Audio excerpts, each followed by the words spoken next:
حضور نے ارشاد فرمایا، طویل حدیث ہے، بخاری اور دیگر کتب حدیث کے دامن میں موجود ہے کہ حضور نے فرمایا 7 اشخاص ایسے ہیں جب کوئی سایہ نہیں ہوگا، کڑکتی دھوپ ہوگی، حشر کا دن اور اس کی سختیوں کا ذکر موجود ہے۔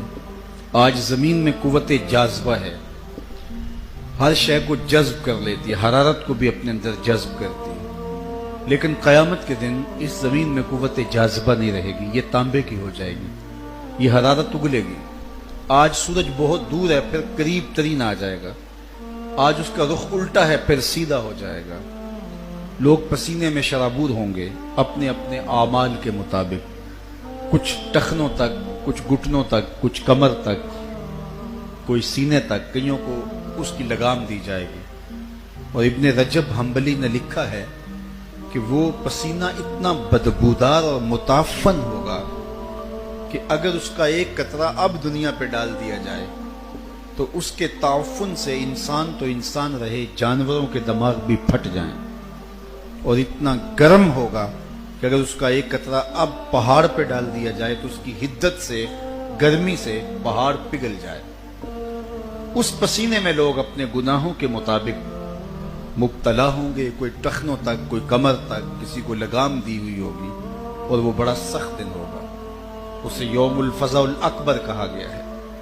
وہ تھر تھر بدن خوف خدا سے کانپ رہے ہوں گے، لوگوں کے کلیجے دہل رہے ہوں گے، لوگ قبروں سے ننگے اٹھائے جائیں گے، برہنہ قبروں سے اٹھائے جائیں گے۔ ام المومنین سیدہ عائشہ رضی اللہ تعالیٰ عنہ یہ سننے کے بعد حضور سے عرض کرنے لگی کہ کیا حضور ایک دوسرے سے حیا نہیں آئے گی؟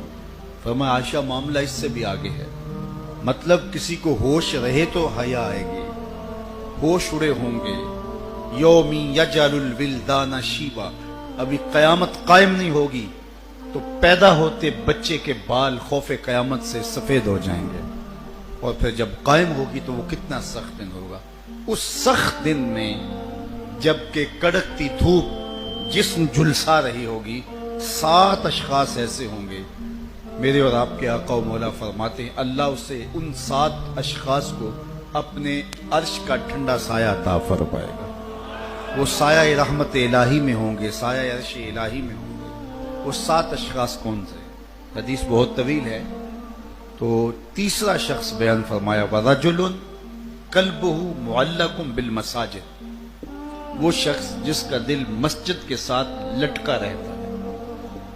یہ خوش نصیب شخص ہے کہ جس کی زندگی مسجد سے وابستہ ہے، مسجد کی تعمیر کرنا، مسجد کی تزئین کرنا، مسجد کی طہارت صفائی کا خیال رکھنا، مسجد کی حاضری کا التزام کرنا، مسجد کی ضروریات فراہم کرنا، اس کی زندگی کا منشا مسجد سے متعلق ہے، اور وہ مسجد سے جڑا ہوا ہے۔ وہ کہیں بھی رہتا ہو اس کا دل مسجد کے ساتھ لگا ہوتا ہے۔ میرے حضور نے ارشاد فرمایا جب قیامت کے دن کوئی سایہ نہیں ہوگا وہ رحمت الہی کے سائے تلے ہوگا۔ جب لوگ کڑکتی دھوپ میں جھلس رہے ہوں گے وہ عرش الہی کی ٹھنڈی چھاؤں میں ہو۔ خوش نصیب ہیں وہ لوگ جن کا دل مسجدوں کے ساتھ جڑ جاتا ہے، مسجدوں کے ساتھ جو وابستگی قائم کر لیتے ہیں۔ مسجد نبوی میں ایک حبشیہ خاتون تھی جو مسجد کی صفائی کیا کرتی تھی۔ کسی زمانے میں آپ نے بھی دیکھا ہو کہ جب صبح کو بچے پڑھ کے مسجدوں سے باہر چلے جاتے تھے تو بوڑھی عورتیں آ کے مسجدوں کی صفائی کر دیا کرتی تھیں۔ اب تو وہ کلچر دم توڑ گیا ہے، شاید آپ کے دیہاتوں میں ہوں، لیکن پہلے تو شہروں میں بھی ایسا ہوتا تھا، لیکن اب شاید دیہاتوں میں بھی نہ رہا ہو۔ تو بوڑھی خواتین آ کے صبح کے ٹائم مسجدوں کی صفائی کر دیا کرتی تھی، عصر کے بعد صفائی کر دیا کرتی تھی۔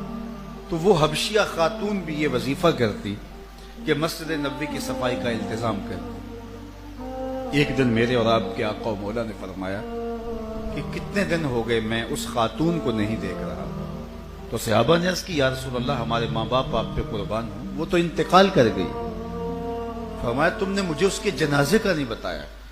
عرض کی وہ ایک عام سی خاتون تھی اور آپ کے مبارک کندھوں پہ کار نبوت کی اہم ذمہ داریاں ہیں، کبھی وفود سے ملاقات ہو رہی ہے، کبھی جنگوں کے لیے مجاہدین تیار ہو رہے ہیں، کبھی لوگوں کو احکام دین سکھائے جا رہے ہیں، کبھی اللہ کی مخلوق کی ہدایت کے لیے ان کو مسائل شرعیہ سے آگاہ کیا جا رہا ہے، تو آپ کی تو فضول تر ذمہ داریاں ہیں جو آپ کے مبارک کندھوں پہ ہیں، تو ہم نے مناسب نہیں سمجھا کہ ایک عام سی عورت کے جنازے کے لیے آپ کو تکلیف دی جائے، تو ہم نے اس کی تدفین کر دی، جنازہ بھی پڑھا، اس کی تدفین بھی کر۔ تو میرے اور آپ کے آقا و مولا نے صحابہ سے مخاطب ہو کے کہا کہ تم نے اس کو عام سمجھا تھا جو اللہ کے گھر کی صفائی کیا کرتی تھی؟